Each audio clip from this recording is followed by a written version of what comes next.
If there's one theme of our readings today, is that of calling. And we have the two very well-known stories of the calling of Samuel and the calling specifically of Peter in the gospel, but also his brother Andrew. And in each of these cases, it's not just a generic calling, but it is calling that is directed by someone else, almost set up by someone else. For example, in the first reading, we have Samuel in attendance before the Lord. He's already in a state that his mother has placed him in very early on in his life.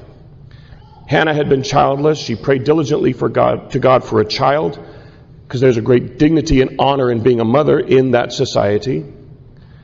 And when God finally blessed her with a child, after the child had been weaned, she engaged in what we celebrate in Jesus as the presentation.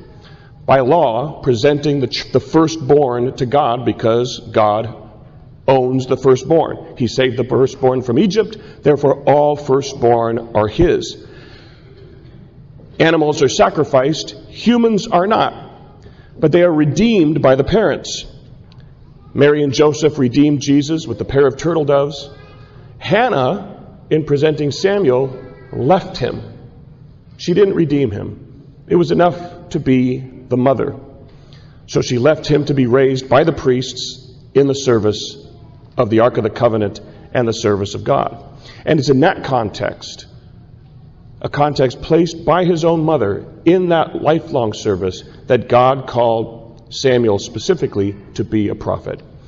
In the gospel, we have the well-known story of the first disciples being called.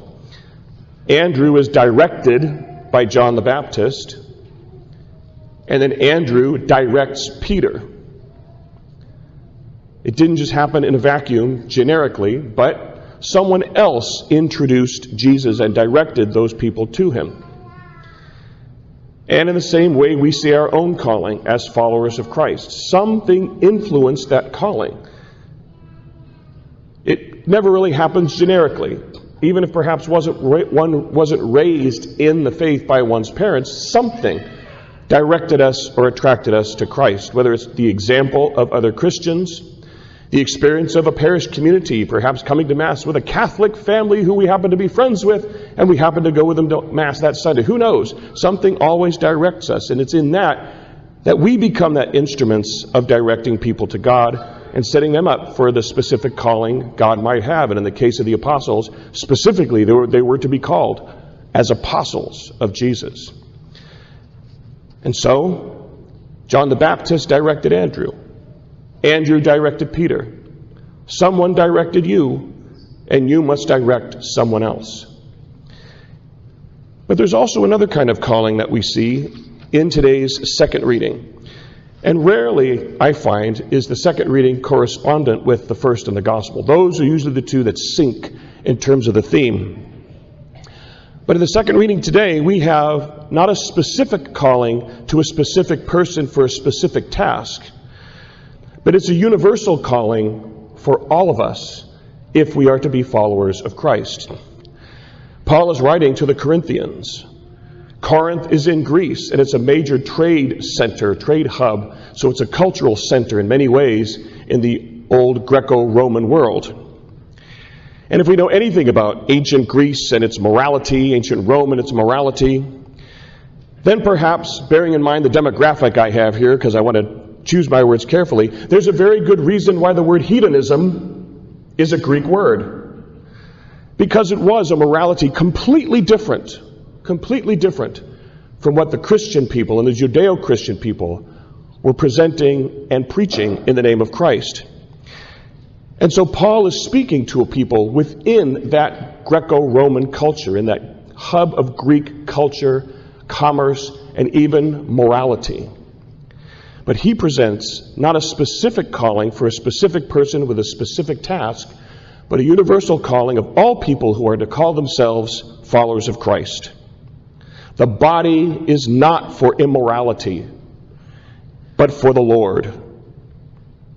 And the Lord is for the body. And he speaks of the sinfulness that comes out of the body, out of the human instincts that we have that lead us to sin. We can perhaps relate in our not so virtuous period of today in history. The debauchery we see so diligently and zealously promoted pretty much everywhere these days, from politics to television commercials. We hear such cliches as, I must be true to the way God made me. God made me this way. I have to be true to who I am. It's about love. We must have freedom to love. We have lots of great cliches, but among my favorites are, God made me this way. I have to be true to who I am. But St. Paul reminds us, as followers of Christ, God may have made us as we are, but He did not make us for immorality. He made us to be moral. And this isn't just a specific calling for us as followers of Christ. We are called to live as moral people because we are human.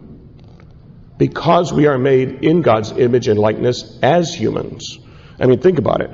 We always hear the phrase, well, they're only human, as an excuse for immoral behavior. But how often do we hear we are human as the reason why we are called to rise above that and behave morally?